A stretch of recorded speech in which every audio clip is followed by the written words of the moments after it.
ભારતીય સંસ્કૃતિમાં દરેક દેવતાનું એક વાહન છે. જેમ કે શિવજીનું નંદી, માં દુર્ગાનું સિંહ અને કાર્તિકેયનું મોર. આ જ રીતે ગણેશજીનું વાહન ઉંદર છે.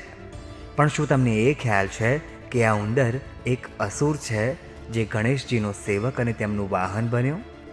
આમ તો તેમના વાહન વિશે જુદી જુદી દંતકથાઓ છે, જેમાંની એક કંઈક આ પ્રમાણે છે.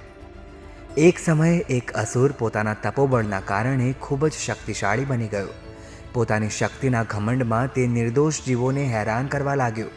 તેનો અત્યાચાર એટલો વધી ગયો કે તેણે ઉંદરનું રૂપ ધારણ કરી ઋષિઓના આશ્રમમાં ઉત્પાત મચાવવાનું શરૂ કર્યું. તે ઋષિઓના યજ્ઞોમાં અવરોધ ઊભા કરતો.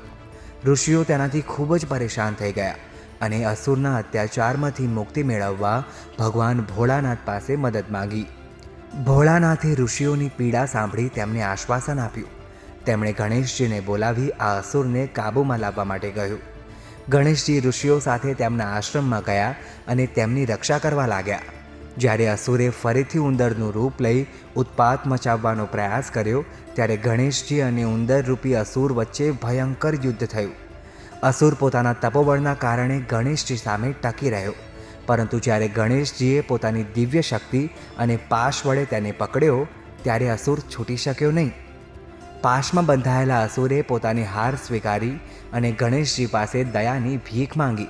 તેણે ગણેશજીની સેવા કરવાનો પ્રસ્તાવ મૂક્યો. ગણેશજીએ ઉદારતાપૂર્વક તેની વિનંતી સ્વીકારી અને તેને પોતાનું વાહન બનાવ્યો.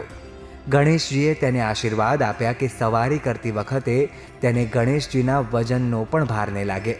અને આ રીતે એક અત્યાચારી અસુર ગણેશજીના વાહન અને સેવક તરીકે સ્વીકારાયો અને હંમેશના માટે ગણેશજી સાથે જોડાયેલો રહ્યો.